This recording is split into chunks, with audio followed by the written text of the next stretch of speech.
Menteri Pendayagunaan Aparatur Negara dan Reformasi Birokrasi, Menpan RB, Cahyokumolo memastikan dana pensiunan PNS akan diterapkan dengan jumlah iuran pasti atau fully funded.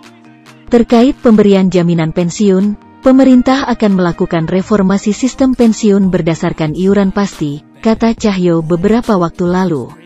Sayangnya skema ini belum bisa terrealisasi karena pandemi COVID-19 yang melanda sejak tahun lalu.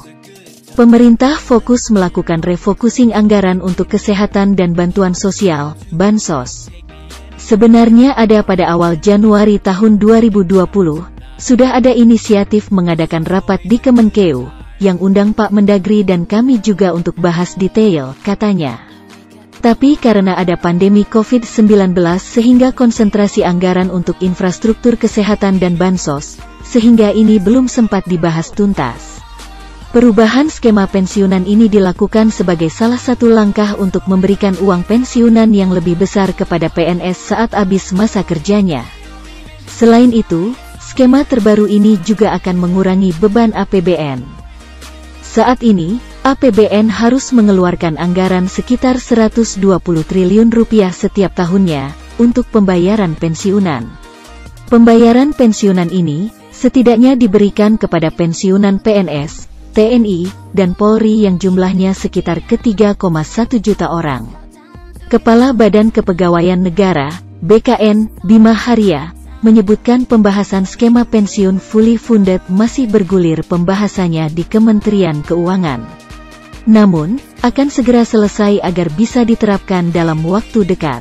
Skema dana pensiun PNS, Pay As You Go yang masih berlangsung hingga saat ini, adalah skema dana pensiun dari hasil iuran PNS sebesar 4,75% dari gaji yang dihimpun PT Taspen ditambah dengan dana dari anggaran pendapatan dan belanja negara, APBN.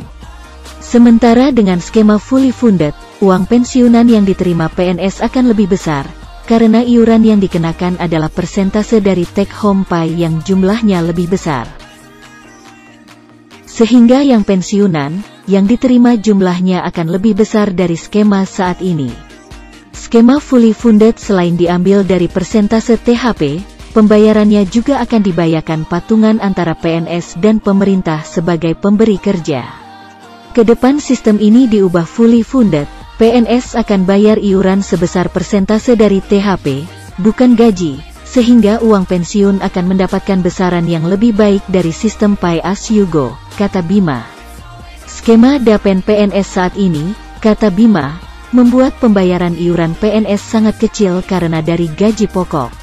Sehingga saat pensiun mendapatkan tunjangan hari tua sekaligus yang jumlahnya dinilai tidak mencukupi. Menteri Pan RB, periode tahun 2016 sampai tahun 2018. Asman Abnur, sebelum lengser dari jabatannya, sempat mengatakan salah satu negara yang bisa menjadi tolak ukur dalam melaksanakan skema pensiun fully funded adalah Korea Selatan. Menurut Asman, negara ginseng tersebut memberlakukan dana pensiun sebesar 20% dari gaji pokok, di mana 10% dibayar pemberi kerja dan 10% sisanya dibayar oleh PNS. Skema ini dianggap lebih baik dalam memberikan dana pensiun. Sebagai contoh, uang pensiun yang diterima PNS Korea Selatan mencapai $4.000 per bulan, sementara uang pensiun yang diterima $350 per bulan. Tapi catat, mereka bukan memotong gaji. Tapi masing-masing pemberi kerja dan pemberi kerja membayar iuran. Akumulasi semua total yang dicadangkan akan dikembalikan saat pensiun, ujarnya mengutip CNN Indonesia kala itu.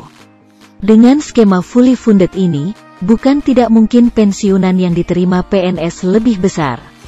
Bahkan, catatan Kemenpan RB pegawai eselon 1 di kementerian bisa mendapatkan pensiunan hingga 20 juta rupiah per bulan. Bahkan tak menutup kemungkinan pensiunan pegawai negeri sipil, PNS, mendapatkan tunjangan hingga 1 miliar rupiah. Berbicara saat penandatanganan komitmen pembangunan mal pelayanan publik, seperti dikutip CNBC Indonesia, Cahyo awalnya mengaku berbicara dengan PT Taspen, Persero, apakah mungkin pensiunan PNS mendapatkan tunjangan hingga 1 miliar rupiah. Kami dengan Taspen juga sudah diskusi bagaimana pensiunan ASN itu nanti dapat tunjangan Taspennya bisa enggak mencapai 1 miliar rupiah, kata Cahyo.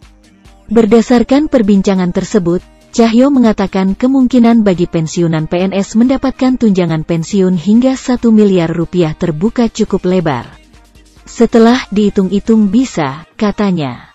PT Taspen, Persero, sendiri telah menyediakan smart card untuk pensiunan pegawai negeri sipil, PNS, agar ke depan tidak perlu antri lagi ketika melakukan pengambilan uang tunai. Ini sangat bermanfaat, apalagi ketika menghadapi situasi pandemi COVID-19.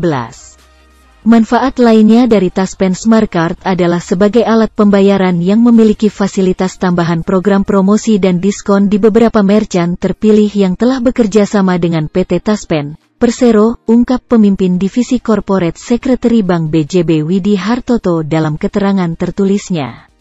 Taspen melakukan kerjasama serentak dengan seluruh bank pemerintah yang telah ditunjuk untuk bekerja sama. Salah satunya PT Bank Pembangunan Daerah Jawa Barat dan Banten Terbuka, Bank BJB, BJBR.